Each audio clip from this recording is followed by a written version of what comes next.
Elon Musk's son tells Trump something that leaves him stunned. The grand ballroom of the Washington Conservatory buzzed with an air of anticipation.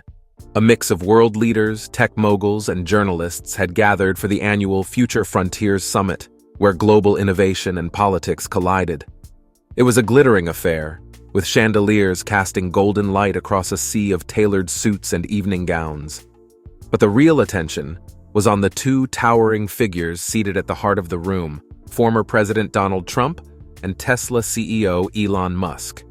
But before we dive into what happens next, I'd love to know, where are you tuning in from today? Drop a comment below and please like the video. Thank you. Musk was a familiar face at events like these, known for his eccentric charm and unfiltered remarks. Trump, too, thrived in the limelight, eager to reassert his influence on global affairs. But tonight, the spotlight wasn't on them. It was on Musk's eldest son, XAEA-12, now a precocious teenager with a sharp intellect and a demeanor far beyond his years. X had grown up in the shadow of his father's genius, surrounded by innovation and the constant hum of progress. Yet despite the high expectations, he had carved out his own identity. A prodigy in astrophysics and artificial intelligence, X was known for his unorthodox insights and bold declarations. At just 14, he was already making waves in tech and science circles, but this was his first foray into the political arena. As the evening wore on, X was invited to join his father and Trump on stage for a discussion about the future of space exploration and global cooperation. Cameras flashed as he took his seat, his calm demeanor belying the weight of the moment. Trump leaned in, his trademark grin in place. "So, young man," he began, his voice carrying the tone of a seasoned entertainer addressing an audience. "What do you think about all this talk of Mars? Are we going to make it there before 2030? X tilted his head, his sharp blue eyes meeting Trump's gaze. The room fell silent, everyone eager to hear what the teenage genius had to say. "Well, Mr. Trump," X began, his voice steady but carrying an edge of conviction. "Mars is important, but it's not the end goal. Focusing solely on getting there is like bragging about inventing the wheel and forgetting to build the car. Humanity's future isn't just about reaching Mars. It's about what we become once we're there. And that requires collaboration, not competition. If the world's greatest minds and leaders are too busy trying to one-up each other, we'll miss the bigger picture." Trump blinked, clearly not expecting such a pointed response. A murmur rippled through the audience. Even Musk, who was notoriously hard to impress, leaned back in his chair, a faint smile playing on his lips. X continued, his voice growing more impassioned. "Right now, we're standing at the edge of a technological revolution that could redefine humanity. But if we keep treating progress like a race instead of a shared journey, we'll only end up repeating the mistakes of the past. And honestly, Mr. Trump, the world needs leaders who inspire cooperation, not just domination." The room was stunned into silence. Trump's expression was unreadable, a mix of surprise and perhaps a hint of admiration. Finally, he leaned back and chuckled. "Well, I didn't expect to get a lecture tonight," he said, his voice tinged with humor. "But I have to admit, the kid's got a point." The audience erupted into applause, the tension dissipating as the conversation shifted to lighter topics. Yet the weight of X's words lingered in the air, a reminder of the challenges and possibilities that lay ahead. As the night wore on, journalists scrambled to capture the moment, dubbing XAEA-12 the voice of a new generation. For Trump, the encounter was a humbling reminder that even the most powerful leaders could be taken aback by the wisdom of youth. And for Musk, it was a proud moment, a glimpse of the legacy his son was already beginning to build. In the days that followed, X's speech sparked global debate about the future of space exploration and international cooperation. But for those who had been in the room that night, one thing was clear. The world had just witnessed the rise of a new kind of leader, one unafraid to speak truth to power and challenge the status quo. The days following the summit were electric. Media outlets across the globe couldn't stop replaying the clip of XAEA-12's statement. His measured, confident tone had left a lasting impression, and the once elusive teenager was now thrust into the global spotlight. Some called him a visionary, others criticized his boldness, accusing him of being too idealistic. Either way, the world was listening. Elon Musk observed the uproar with a mix of pride and apprehension. His son had always been brilliant, too brilliant for his own good, some might say, but he was also unafraid to challenge authority. Musk knew better than most how difficult it could be to carry the weight of the world's expectations.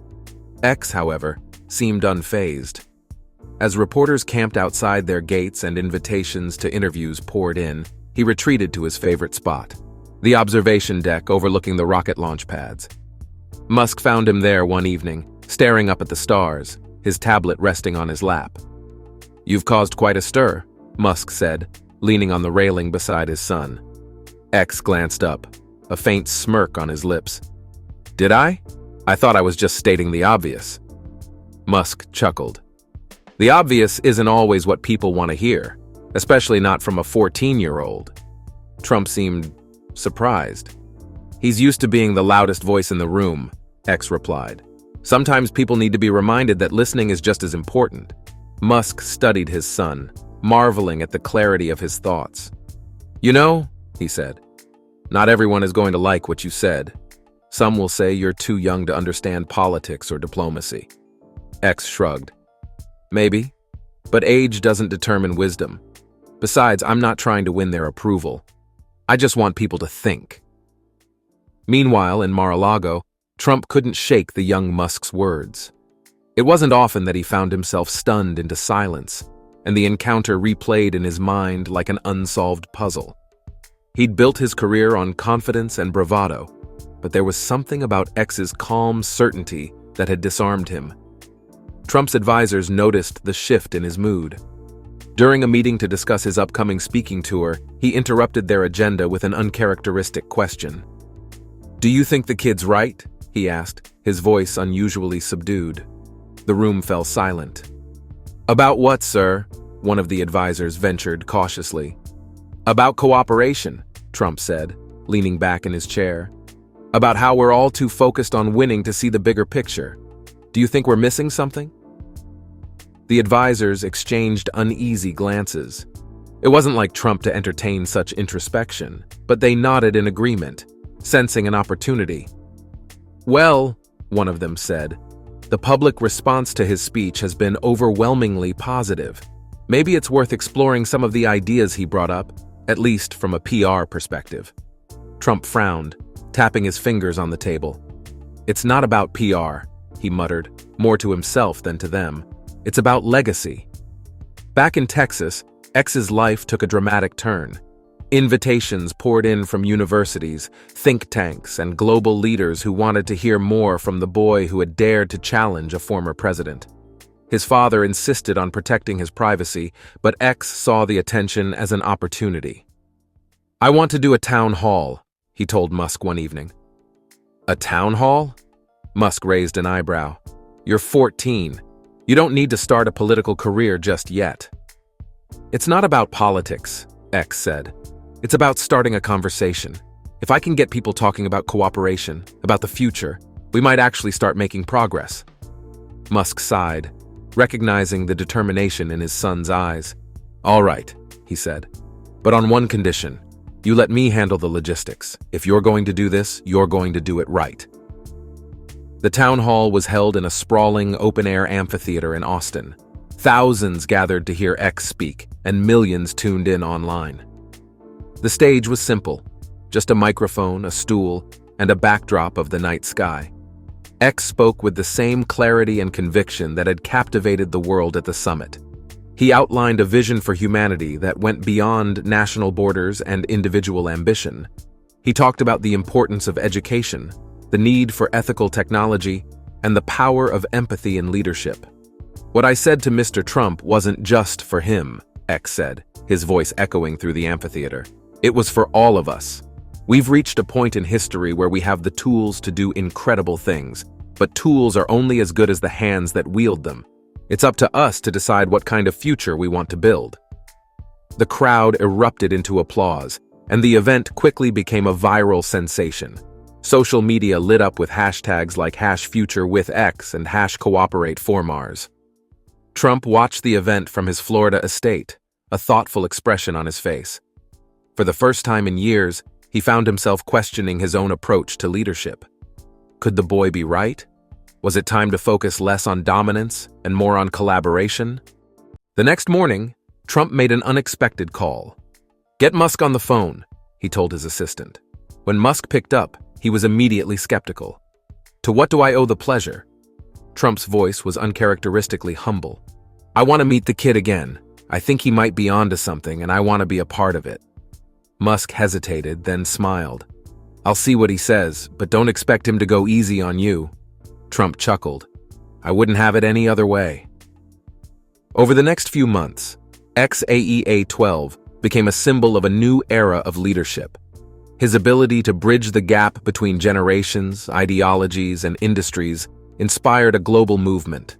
And while he never sought the spotlight, he used it to amplify the voices of others who shared his vision.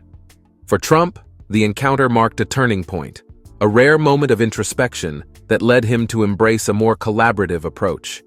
And for Musk, it was a reminder that sometimes the future doesn't just belong to the next generation, it's shaped by them.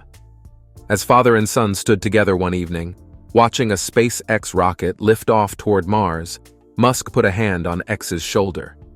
"You've changed the world already," he said. X smiled, his eyes fixed on the stars. "This is just the beginning." The rocket's ascent painted the dark sky with a fiery trail, a spectacle that symbolized the immense potential of human ingenuity. Yet for XAEA-12, it wasn't just about the technological achievement, it was about the deeper meaning of what lay ahead. Humanity's journey to Mars wasn't the finish line. It was the first step in a long path toward understanding who we could become. In the weeks following his Austin town hall, XAEA-12 became a global sensation. His speeches, which combined scientific insight with an almost poetic vision of the future, resonated with people of all ages. Movements sprang up in cities worldwide, inspired by his message of collaboration and forward thinking. Schools organized discussions around his ideas, governments debated adopting some of his proposals, and even rival nations reached out to SpaceX to explore cooperative missions. Meanwhile, X found himself thrust into meetings and events he never imagined attending. One week, he was presenting to a room full of Nobel laureates about his ideas for ethical AI development. The next, he was Skyping with world leaders about a global education initiative he envisioned, one that would provide free, cutting-edge STEM education to underserved communities. Despite the whirlwind of attention, X remained grounded, thanks in large part to his father. Musk, ever the pragmatist, made sure his son stayed focused on the core principles that had sparked his rise. "Never forget," Musk told him during one of their late-night conversations. "The goal isn't fame or approval, it's impact. Don't get lost in the noise." X nodded, internalizing his father's advice. He knew the world's eyes were on him, but he also knew his mission wasn't about personal glory. It was about humanity's collective future. One day, an unexpected invitation arrived. The United Nations had requested X to address the General Assembly in New York City. The world was at a crossroads, escalating tensions between superpowers, debates over climate change policies, and growing skepticism about the role of technology in society. The Secretary General believed that X's unique perspective could inspire much-needed unity. Musk was hesitant at first. "This isn't a TED Talk, X," he warned. "The stakes are high. You'll be speaking to leaders who've spent decades entrenched in their own agendas." "I know," X replied, "but that's exactly why I have to do it." The United Nations General Assembly Hall was packed. Diplomats, world leaders, and dignitaries sat in silence as X took the stage. Dressed simply in a dark suit, he stood out not for his attire, but for the calm confidence he exuded. "Ladies and gentlemen," he began, his voice steady and clear, "I am not here today to lecture or criticize. I'm here to remind you of something you already know but may have forgotten. Our survival, our progress, and our legacy depend on our ability to work together." He paused, scanning the room. In the pursuit of power, We've allowed ourselves to become divided. We treat innovation as a competition rather than a shared opportunity. But imagine what we could achieve if we combined our strengths instead of guarding them behind walls. X went on to propose a bold new initiative, the Earth Unity Accord. It would be a global pact, bringing together nations to collaborate on space exploration, renewable energy, AI ethics, and education reform. Unlike existing treaties, the accord would incentivize participation through shared resources and joint achievements. In space, borders don't exist, X said, his voice rising with emotion. The universe doesn't care about politics or profits, it's infinite, and so is our potential, if we choose to act as one. The room erupted into applause. For the first time in years, there was a glimmer of hope that humanity could rise above its divisions. The speech sparked a seismic shift. Within months, over 50 nations signed the preliminary draft of the Earth Unity Accord. Even historically adversarial countries like the United States and China began cooperating on shared goals. The first major project under the Accord was the Mars Habitat Initiative, a joint effort to build a sustainable colony on the Red Planet. Trump, now working as an advisor to several private space ventures, played an unexpected role in rallying support for the Accord in the US. He credited X with opening his eyes to the importance of global cooperation, a rare admission that earned him both praise and skepticism. For X, the journey was just beginning. He continued to advocate for policies that balance technological progress with ethical responsibility. He traveled the world, meeting with young innovators, grassroots leaders, and communities often overlooked by the powers that be. Years later, as humanity celebrated the 20th anniversary of the first Mars colony, X found himself back where it all began, on the observation deck at SpaceX, gazing up at the stars. His father joined him, now older but no less sharp. "You've done more in 2 decades than most people do in a lifetime," Musk said, his voice filled with pride. "The Earth Unity Accord, Mars, education reform, it's staggering." X smiled faintly. "It's not about what I've done. It's about what we've done. This isn't my legacy. It's humanity's." As they stood in silence, a message arrived on X's tablet. It was from the Mars colony, reporting the successful germination of Earth-grown crops in Martian soil, a milestone that promised to redefine humanity's relationship with the cosmos. X looked at his father, his eyes shining with quiet determination. "This is just the beginning," he said. And it truly was.